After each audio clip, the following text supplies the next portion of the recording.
कथेला सुरुवात करण्यापूर्वी नवीन असाल तर लाईक करा, आपल्या चॅनलला सबस्क्राईब करा आणि नोटिफिकेशन बेलवर नक्की क्लिक करा, म्हणजे व्हिडिओचे अपडेट्स तुम्हाला वेळेत मिळतील. तर चला वळूयात कथेकडे. सर्वांना नमस्कार. रॉयल शेतकरी 2 गुंफलेले रेशमी बंद भाग 4. तर आजचा भाग कसा वाटला ते कमेंटमध्ये नक्की सांगायचं आहे आणि एक लाईक तर नक्की करायचा आहे. तर चला वळूयात कथेकडे.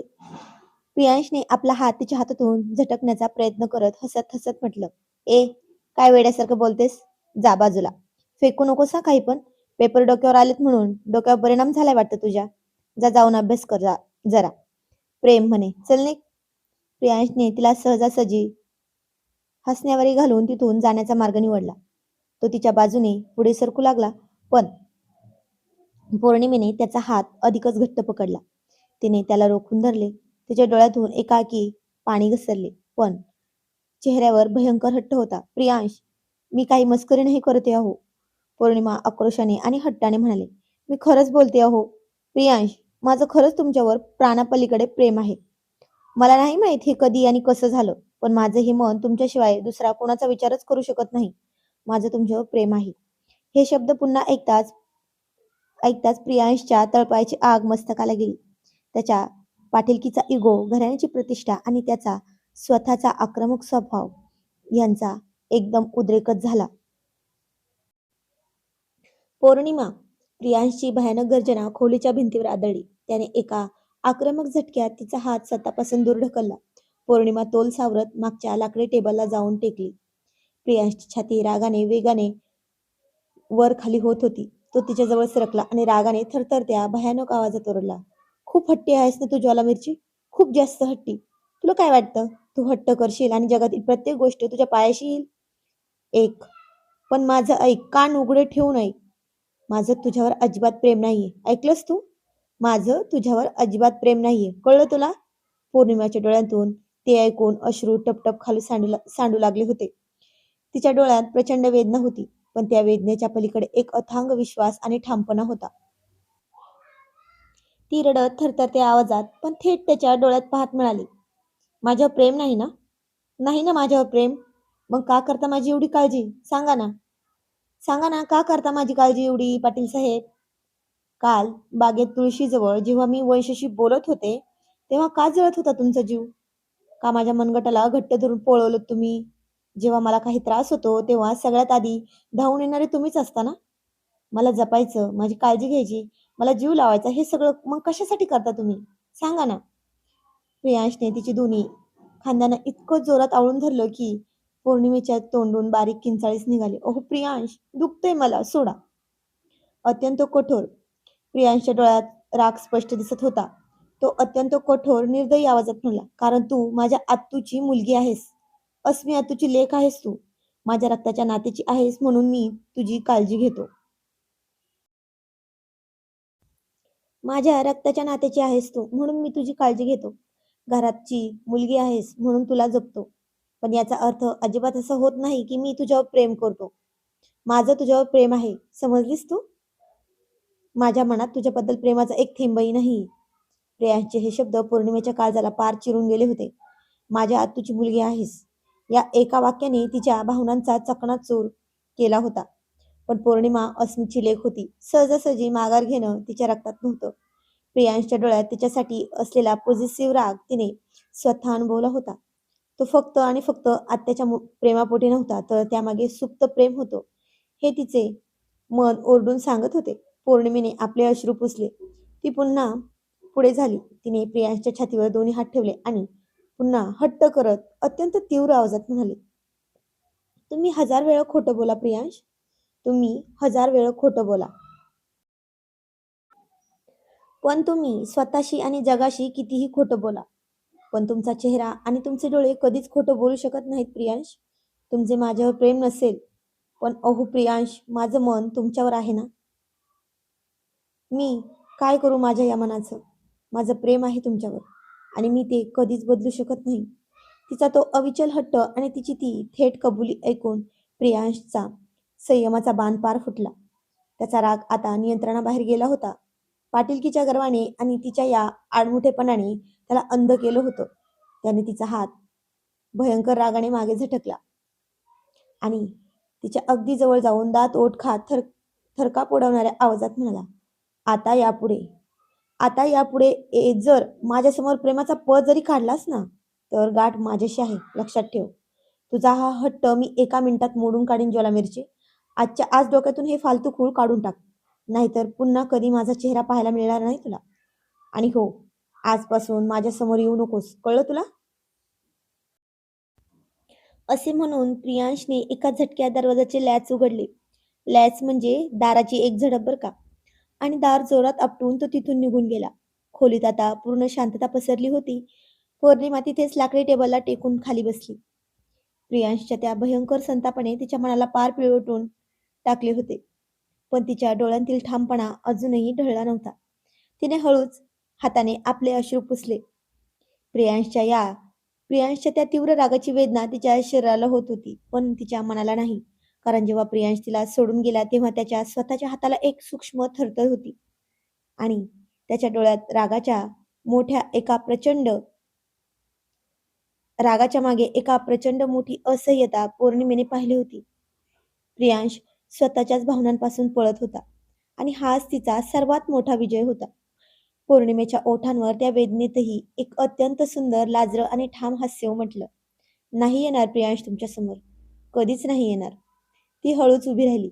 आरशात पाहून तिने स्वतःचे अश्रू पुसले आणि स्वतःशीच अत्यंत गंभीर आणि रोखठोक आवाजात पुटपुटली. कितीही संताप दाखवलात ना पाटील साहेब, तरी आज तुमच्या या रागाने माझ्या प्रेमावर शिक्कामोर्तब केलं. तुम्ही मला जितकं लांब ढकलण्याचा प्रयत्न कराल, मी तितक्याच ताकदीने तुमच्या आयुष्यात परत येईल. आज भलेही तुम्ही मला नाकारलं असेल, पण एक दिवशी याच प्रियांश राजेंना माझ्यासमोर झुकवून स्वतःच्या तोंडून प्रेमाची कबुली द्यायला लावीन. ही या ज्वाला मिरचीची तुम्हाला आण आहे. आणि रोज माझाच चेहरा पाहून तुम्हाला दिवसाची सुरुवात करावी लागेल. जर एक दिवस मी दिसले नाही तर तुम्हाला करमणार सुद्धा नाही. वाड्याच्या गच्चीवरून ढोल ताशांचा गजर अजूनही ऐकू येत होता. पण खाली बंद खोलीत प्रियांश आणि पौर्णिमेच्या नातेतील गुंफलेल्या रेशमी बंधांचा सर्वात तिखट आणि वादळी अध्याय इथेच सुरू झाला होता.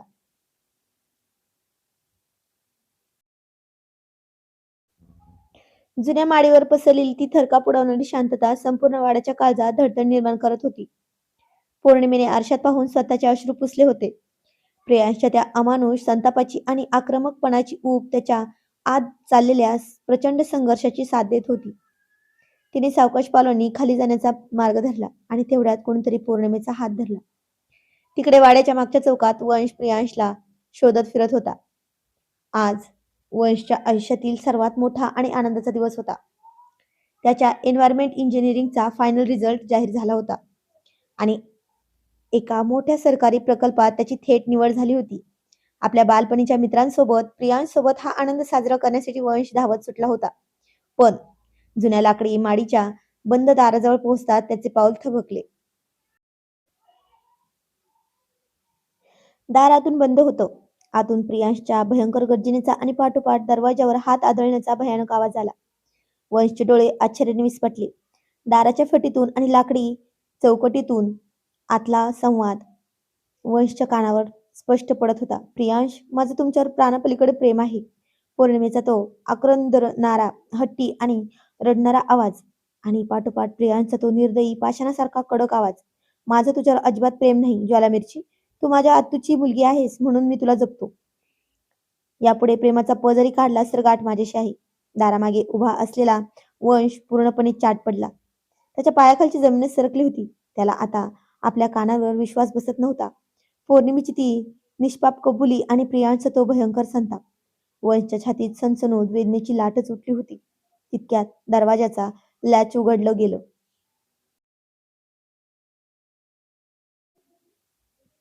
प्रियांश चेहऱ्यावर भयंकर ताण आणि रागाचा लालसर डोंग घेऊन ताडताड पावले टाकत बाहेर आला.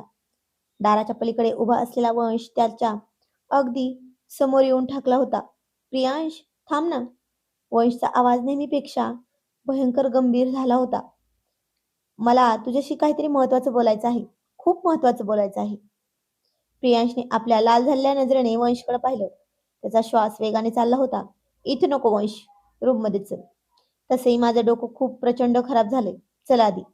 दोघेही प्रियांशच्या प्रशस्त आणि लाकडी नक्षीकाम असलेल्या वैयक्तिक खोलीत आले. प्रियांशने आत येताच क्षणाचाही विलंब न लावता वॉश बेसिनकडे धाव घेतली. त्याच वेळी नळ पूर्ण उघडला आणि गार पाण्याचे हबके आपल्या चेहऱ्यावर मारू लागला. कपाळावरचा घाम, गालावरचा ताण आणि डोळ्यात अनावर होऊन दाटून आलेले अश्रू लपवण्यासाठी तो पुन्हा पुन्हा पाण्याचे हबके चेहऱ्यावर मारत होता.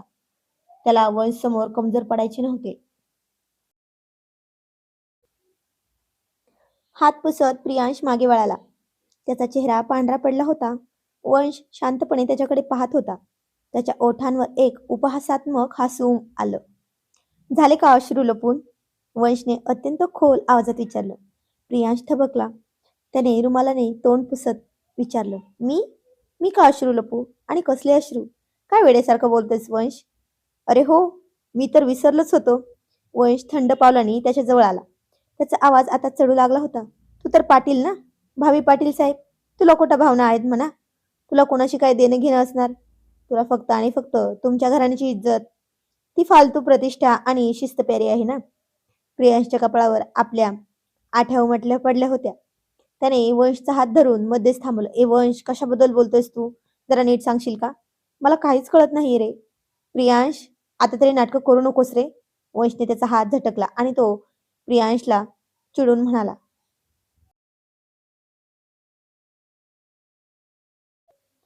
तुझं आणि पौर्णिमेचं सगळं बोलणं दाराबाहेर उभं राहून ऐकलंय मी. अरे काय भयंकर चूक केलीस तू प्रियांश. तिने तुझ्यावर मनापासून प्रेम केलं आणि तू तिचे ते निष्पाप प्रेम असं तुच्छतेने नाकारलंस. असा संताप काढलास त्या नाजूक मुलीवर. प्रियांश स्तब्ध होऊन उभा राहून वंशकडे पाहत राहिला. वंशचा राग आता अनावर झाला होता. प्रियांशपेक्षा वयाने मोठा, कायम शांत राहणारा, कधी कोणावर न रागावणारा वंश आज आपल्या मानलेल्या बहिणीच्या पौर्णिमेच्या न्यायासाठी थेट प्रियांशच्या छातीशी भिडला होता. काय चुकलं रे तिचं? वंशचा आवाज रडवलेला आणि संतापाने थरथरणारा झाला. अरे तिच्यासारखी समंजस, गुणवान, हसरी, गोड, शांत, तितकीच खोडकर आणि धमाल करणारी मुलगी शोधून तरी कुठे सापडेल का तुला? संपूर्ण वाड्याला एकत्र बांधून ठेवणारी, आबासाहेबांची, तुझी, तुझ्या बहिणींची काळजी घेणारी, तुझ्या आईवडिलांना कधीच अंतर न देणारी ती ज्वाला मिरची तुझ्यासाठी काय नाही केलं तिने. वंशने प्रियांशच्या कुर्त्याला आवळून धरलं आणि थेट त्याच्या डोळ्यात पाहत ओरडला. आणि सर्वात महत्वाची गोष्ट प्रियांश, ती वेडी तुझा हा भयंकर राग सहन करते रे. तुझ्या एका नजरेला तुझ्या एका नजरेच्या रागाला संपूर्ण गाव घाबरतं. मोठमोठे शेतकरी आणि अधिकारी तुझ्या समोर थरथर कापतात. पण ती एकमेव मुलगी आहे जी हिंमत करून तुझ्या रागेट नजरेला नजर देते. कुठे मिळेल तुला अशी मुलगी? सांग ना मला परत. प्रियांशची मान खाली झुकली होती. त्याच्या छातीत तीक्ष्ण वेदना झाली. अरे तुझ्या त्या देखण्या लुकवर, हुशारीवर आणि वाड्याच्या संपत्ती पाहून कॉलेजमधल्या 10 मुली रोज तुझ्या मागे मागे पकडतात. वंश आक्रोशाने पुढे म्हणाला. पण त्यांना तुझा हा राग माहित नाहीये ना? पौर्णिमेला तुझा हा राग, तुझा हा आक्रमकपणा सगळं सगळं माहिती आहे. तरीही ती फक्त आणि फक्त तुझ्यावर जीवापाड प्रेम करते. तुला काहीच कसं वाटत नाही रे, दगडी माणसा? असा असा कसा अमानुषपणे नाकारलंस तिला? आणि खोलीत त्याच्या बोलण्यानंतर स्मशान शांतता पसरली.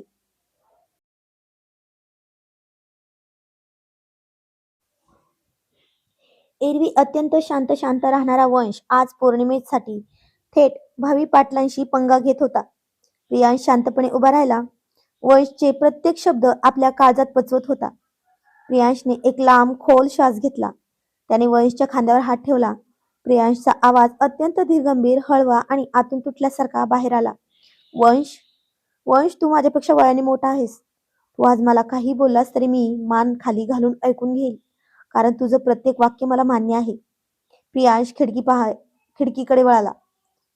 बाहेर वाहणाऱ्या वाऱ्याकडे पाहत तो पुटपुटला. तुला काय वाटतं वंश? मला आनंद झालाय तिला असं दूर ढकलून. मला तिची कदर नाहीये. अरे अरे, खूप नाजूक, खूप नादान आणि खूप छान आहे ती. अगदी काचेच्या बाहुलीसारखी. आणि मी पडलो असा आक्रमक, रागेट, लाकडासारखा कडक माणसा. प्रियांशची मूठ घट्ट आवळली गेली. माझं रागवणं ती सहन करते रे, पण उद्या माझ्या या रागात लपलेलं प्रेम आणि त्यासोबतच वाड्यावर त्यासोबतच येणाऱ्या वाड्याच्या जबाबदाऱ्या ती नाही सहन करू शकणार. वंशने आश्चर्याने प्रियांशकडे पाहिलं. प्रियांश वंशकडे वळाला. त्याच्या डोळ्यात वेदनेचे जाळे पसरले होते. वंश, तुला आठवतंय का, आपण जेव्हा लहान असताना शाळेत जात होतो तेव्हा फक्त आणि फक्त आपण दोघी शाळेत जात होतो म्हणून तिने हट्ट धरला होता की मलाही शाळेत जायचे. आबासाहेब आणि बाबांच्या वजनामुळे, त्यांच्या मोठ्या हुद्द्यामुळे तिला लवकरच पहिल्या वर्गात ऍडमिशन मिळाली होती. प्रियांशचा आवाज अधिकच गजबजला. आज माझं शिक्षण पूर्ण झालंय.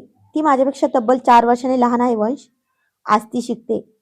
आता मला सांग वंश, तिच्या या वयात तिला या भावनांचा पूर्ण अर्थ तरी कुठून कळणार? हे प्रेम नाहीये वंश. हे या वयातलं फक्त एक आकर्षण, अट्रॅक्शन आहे रे.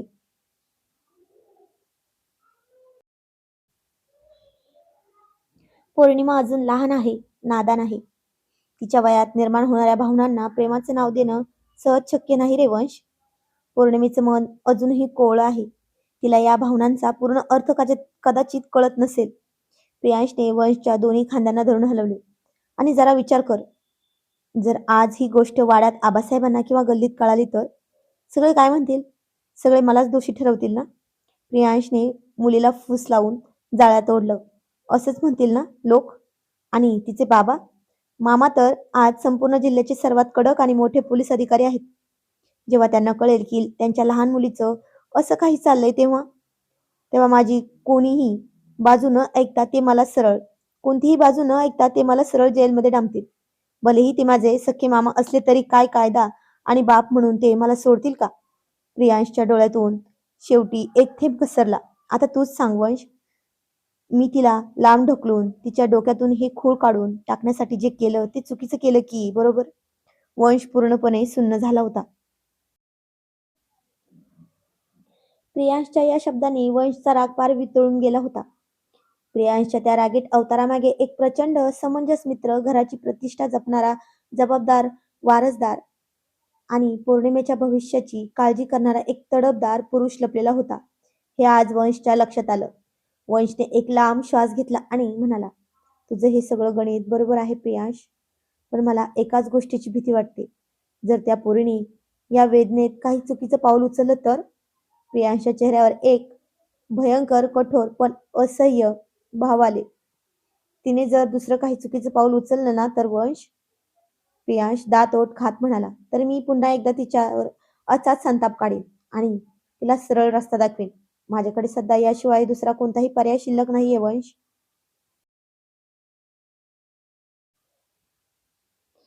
वंशने त्याच्या खांद्यावर थाप मारली. ठीक आहे मित्रा, पण आता हे तुलाच बघावं लागेल. कारण मला नाही वाटत की ती आजच्या या प्रकारानंतर ती पुन्हा या वाड्यावर सहज पाऊल ठेवेल. सांगता येत नाही तिचं. प्रियांश म्हणाला. नाही आली तर ती वाड्यावर? प्रियांशने डोळे बंद करत म्हटलं. तर मी स्वतः तिच्या घरी जाईन, माझ्या आत्तूच्या घरी जाईन. बरं ठीक आहे, बघ, तुला जसं योग्य वाटतंय तसं कर. वंश जरा हसला आणि पुढे म्हणाला, अरे हो, मी तुला एक महत्वाची गोष्ट सांगायला आलो होतो, पण तुमच्या या भयंकर मॅटरमध्ये मी विसरूनच गेलो. प्रियांशने विचारले, काय झालं वंश? वंशचे डोळे आनंदाने चमकले. अरे माझा फायनल रिझल्ट आलाय. माझी एन्व्हायरमेंट इंजिनिअरिंगच्या गव्हर्नमेंट प्रोजेक्टमध्ये निवड झाली आहे. 2च दिवसात जॉईनिंग व्हायला सांगितलंय त्यांनी. प्रियांशच्या चेहऱ्यावरचा ताण क्षणभरात बाजूला झाला. त्याने पुढे होऊन वंशला घट्ट मिठीत मारली. अरे वा, अभिनंदन वंश, खूप खूप अभिनंदन मित्रा. आता पार्टी तर बनतेस ना? वंश हसत म्हणाला, बस का, हे विचारणं झालं का? करूयात ना पार्टी, पण आधी जाऊन आईबाबांना हा आनंद सांगतो. चल येतो मी. वंश खोलीबाहेर पडला. वंश जाताच प्रियांशने दरवाजा आतून बंद केला आणि कडी लावण्याचा प्रयत्न केला. दाराची कडी वाजली, परंतु लागली का नाही हे त्यालाही माहित नव्हतं. आतापर्यंत स्वतःचा दाबून ठेवलेला अश्रूंचा आवेग प्रियांशच्या डोळ्यातून फुटला. त्याचा श्वास अडखळला. ज्या हाताने त्याने पौर्णिमेला स्वतः पासून दूर ढकललं, तो स्वतःचा उजवा हात प्रियांश थरथर कापून पाहू लागला. त्याच्या आत आत्मग्लानीचा भयंकर ज्वालामुखी पेटला होता. कसा संतपलो मी तिच्यावर, कसा ओरडलो मी माझ्या ज्वालामिर्चीवर. प्रियांश आक्रोशाने स्वतःशीच गरजला आणि तेवढ्यात तेवढ्यात चुकून चुकून प्रियांशने स्वतःच्या संतापावर आणि असह्यतेवर नियंत्रण सुटल्यामुळे शेजारच्याच टेबलवरच्या लाकडी शोपीस बाजूला ढकलला.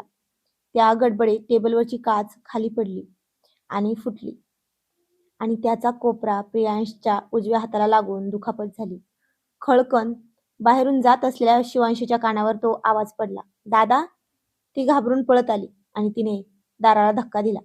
समोर दृश्य पाहून शिवांशीच्या तोंडून किंचाळीच निघाली, "दादा!" प्रियांशचा हात दुखावला होता आणि तो सुन्नपणे उभा होता. "अरे दादा, हे काय झालं? किती लागलं आहे तुला?" शिवांशी ओरडत पुढे धावली. तिने क्षणाचाही विचार न करता आपल्या गळ्यातील मऊ ओढणी काढली आणि प्रियांशच्या हातावर घट्ट आवळून धरली. "किती लागले दादा?" शिवांशीचा आवाज रडून कापरा झाला होता. "असं कसं निष्काळजीपणा केलास तू?" प्रियांशने आपले अश्रू पुसले नाहीत. तो भिजलेल्या झालेल्या डोळ्यांनी शिवांशीकडे पाहत अत्यंत खोल आवाजात म्हणाला, "शिवांशी दी, जेव्हा आपण कोणाचं निष्पाप मन दुखावतो ना, तेव्हा शरीराला होणाऱ्या या वेदना खूप लहान वाटतात ग." शिवांशी स्तब्ध झाली. तिने त्याची तिच्या ओढणीने हात अधिकच घट्ट बांधत म्हटलं, "हो दादा, पण म्हणून स्वतःला असा त्रास देशील का? काय झाले? मला सांग ना दादा." शिवांशी स्तब्ध झाली. तिच्या डोळ्यांतून अश्रू वाहू लागले. तिने हातातील ती ओढणी अधिक घट्ट आवळत म्हटलं, "हो दादा, पण म्हणून स्वतःला असा त्रास देशील का? तू कुणाचं मन दुखावलंयस? काय झालंय मला सांग ना दादा." प्रियांशने मान खाली झुकवली. ती ओढणी आणि शिवांशीची ती काळजी पाहून त्याच्या ओठांवर एक भयंकर वेदनादायी हसू आलं. त्याला माहिती होतं, हे थांबेल.